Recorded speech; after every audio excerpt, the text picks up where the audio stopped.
Hello everybody, how are you doing?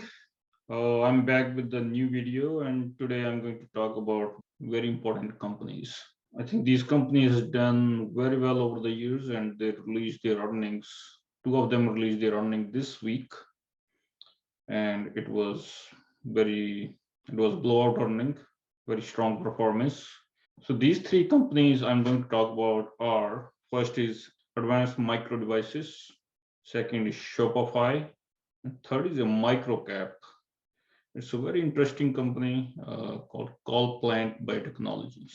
I like companies which have some kind of a competitive advantage, and I thought these three companies qualify that criteria, and they're poised to show strong growth over coming years.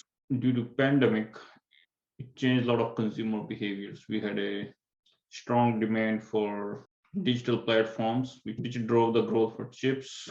Also, e-commerce platforms like Shopify, they benefit a lot from small to medium-sized businesses who cannot afford their own IT solutions. And the third company is very different. It's CollPlant Biotechnologies. I believe all these three companies have strong growth ahead of them. Let me know your thoughts in the end. So first company is Advanced Micro Devices. So Advanced Micro Devices, they have very distinct advantage along with Intel in x86 chip. They have duopoly on that one. And it's very interesting because a lot of computer software programs which are on the PCs are written to x86 architectures, and AMD has license. And they have in x86 they have recently outperformed Intel because of better performance, better chip design, because they have been using Taiwan Semiconductor Manufacturing Foundry. Let's discuss in detail about AMD. So AMD, they have two segments. One is computing and graphics, and second is enterprise AMD and semi-customs. So in these two segments, in computing and graphics, they make central processing units and graphic processing units for PC, game consoles, and servers. And enterprise AMD and semi-customs, they make server and embedded processors. As I mentioned earlier, they have x86 license, and all computer softwares are written for x86 architecture for both PC and servers, and they have pretty strong position in this segment. Chip design, they have strength in 7 nanometer based processors, provide edge over Intel. They have been using Taiwan Semiconductor manufacturing prowess, and now they are planning to move into 5 nanometer processors, while Intel is just still struggling to get 7 nanometer processors. And most recently, they have announced acquisition of a very strong company, Xilinx. They make field programmable gate arrays, which should provide strength data center business for AMD. So there's likelihood this Xilinx acquisition will close in end of 2021, which should further strengthen AMD's position. And they already have partnerships with Amazon, Microsoft, Baidu, Sony. Actually, Microsoft and Sony use their chips for their gaming consoles like PlayStation 5 and Microsoft Xbox. On the graphic processing unit side, NVIDIA dominates the market, and microprocessor markets dominated by Intel. But AMD has made good roads, especially in graphic processing units. Although NVIDIA dominates the market, but I think the industry will like a second source of GPUs. AMD can fulfill that gap because of huge advancement in machine learning and artificial intelligence. There is a huge demand for discrete GPUs, and AMD has been gaining some market share. They just announced their financial results very recently, and they have very blowout earning. First quarter sales grew 93% year over year to 3.4 billion, out of which computer and graphics sales were 2.1 billion, which was 46% up due to Ryzen processor strength and Radeon GP growth. It's the Radeon technology where they're using for their GPUs, and it's gaining traction. And also in semi-custom segment, I think they're doing pretty well, actually. 1.3 billion, 287% growth year over year, very strong. So mostly their chips are being used by gaming consoles from Sony PlayStation and Microsoft Xbox. And also in the server market, their EPYC based chips has got good traction, and their data center business revenue has also doubled over year. And they have provided a good guidance for second quarter. They have also provided a good guidance for second quarter. So overall, very strong financial results, and I think this company keep doing better. Nice graph they have shown over the years, strong growth in sales, and in 2021-22 we should see sales growth, also increase in the earning per share. So next, look at some fundamentals. According to Morningstar analysis, their AMD is still trading at 16% discount. At the time of recording this video, this from here, AMD was trading around $85, and the fair value estimate according to Morningstar is $101. So there's significant upside. Yahoo Finance, they also mentioned it's trading around near fair value, and it's recommending buy rating from Zacks. AMD is trading at fair value. Let's have a quick look at the analyst rating for AMD. So they have been beating estimates quarter after quarter. So very good performance, very strong growth year over year. Very close to buy rating, bullish rating from different analysts. So overall, AMD is very good company with some clear advantage in their x86 based chips, and they're also making good progress in data center. They're also making good progress in other segments as well, especially their growth in semi-custom is pretty good. They're making good inroads in graphics processing units. So I see AMD should be doing well for foreseeable future. The only concern that a lot of their revenue is concentrated around very few customers, especially Microsoft and Sony, and most of their business is outside the US. They're most of their revenue. I strongly believe they will keep expanding their business.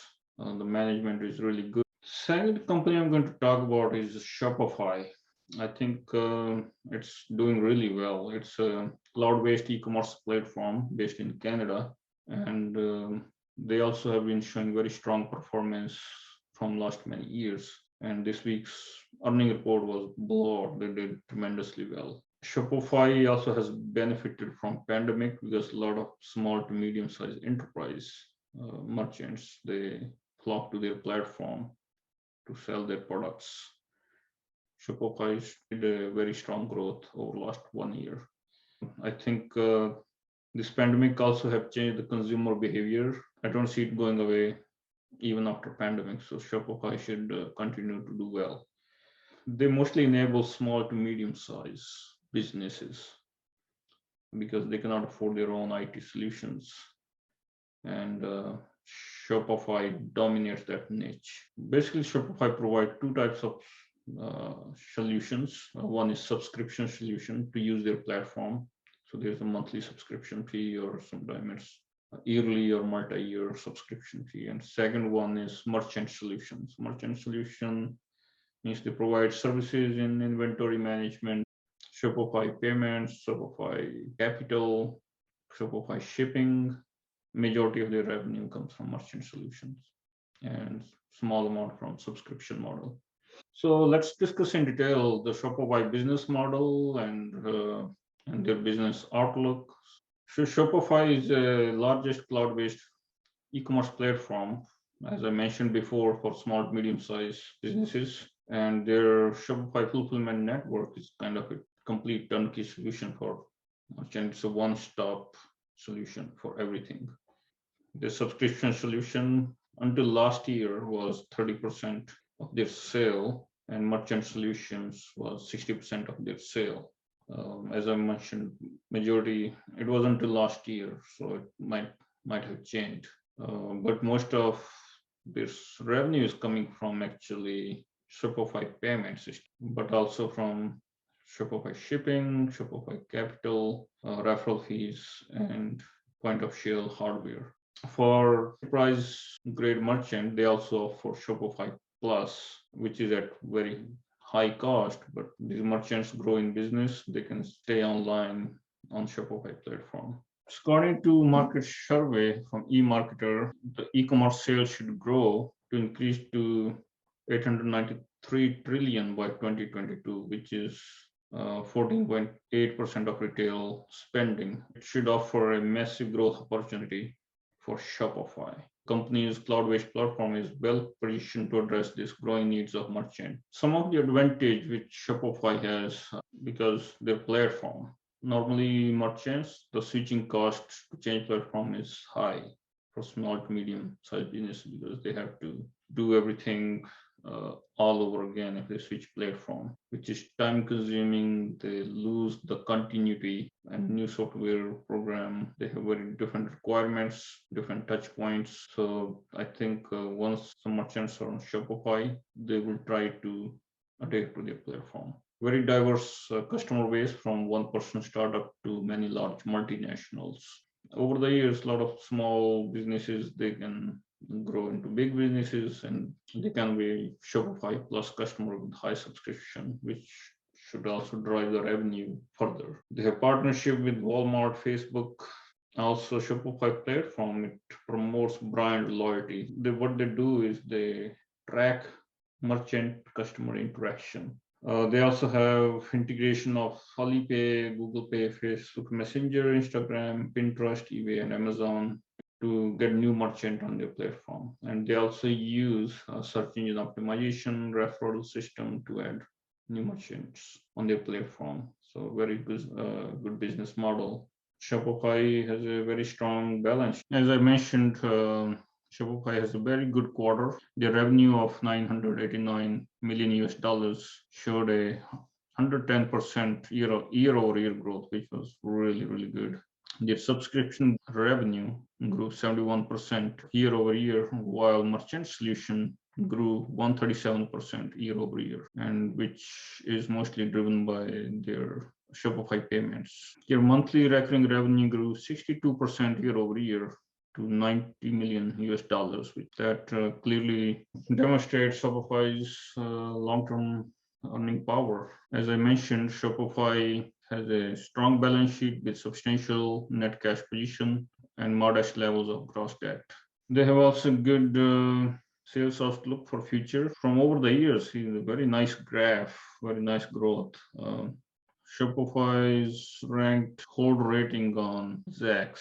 Shopify does trade at higher valuation, but it's pretty normal for growth companies like Shopify's. Probably this valuation is justified. Also on Yahoo Finance, strong earning week quarter after quarter by huge margin. Nice growth over the years and very bullish analyst rating from different analysts. So although Shopify has done very well and shown a very strong growth, but they have to increase their presence in Asia Pacific. I think they don't have much presence over there to increase their business, and that's also opportunity. Also Shopify, I think they are new into this e-commerce. They should face a stiff competition, but if they execute well, I think they can keep showing this strong growth. So overall, I think very good company and dominates this small to medium sized business niche, and they should continue to do so for foreseeable future. And so last company I'm going to talk about is Microcap. A small company, what's very interesting, they are also doing very differentiated work in the field of regenerative medicine. They are based off Israel, called CollPlant Technologies. One of my friends brought it to my attention, and I thought it was very interesting. Let's have a look. So the name of the company is CollPlant Technology. Primarily, their work is on RH collagen. What is important here too is this plant-based technology. that enables production of recombinant human type 1 collagen, which is identical to collagen produced by the human body. So it's plant-based, not normally medical, but they use dead human and animal body cadaver to make collagen, but here it's plant-based, which that's what is unique. And they're also doing 3D bioprinting for tissues and organs. So they have RH-based bioink are ideal for bioprinting, leveraging on the unique properties of bioinks and biomaterial. So very interesting, and medical aesthetics. So their collagen also offer other opportunities in terms of medical aesthetics. For example, dermal fillers, breast implants. Collagen is important for tissue regeneration, and normally it has been extracted from animal and human dead cadaver sources, which pose big risk for allergic reaction or contamination. But they are using plant-based collagen, which is very interesting, using tobacco plants. 3D bioprinting. So this collagen also enables unlimited supply of tissue and organs. So gene regenerative medicine, tissue engineering have been unprecedented growth in the past decade, driving the field of artificial tissue models, and 3D bioprinting of these organs can address the need for complex scaffolds required for regeneration of tissue and organs suitable for transplantation. And what they're saying is our flagship RH collagen-based bioink products line is ideal for 3D bioprinting of tissues and organs. I think what they are doing is very unique. If you can see, CollPlant Biotechnology was trading around $24 just a few months ago. Right now it's trading close to $15, which is a good discount. They have only PE ratio of 14.51. That's very attractive. And according to Morningstar fair value evaluation, right now they are trading around $15, but their fair value is $21.76. So it's around 30% discount. Very, very attractive. So have a look. CollPlant Biotechnology. I think it's very interesting. It's very micro cap, but I thought I'll bring it to your attention. So I think that's all about it. These three companies, AMD, Shopify, and CollPlant Biotechnologies, are very interesting. They have huge growth in front of them. If you like my content, please do subscribe to my channel and also hit the like button so you can get my content first. Thank you.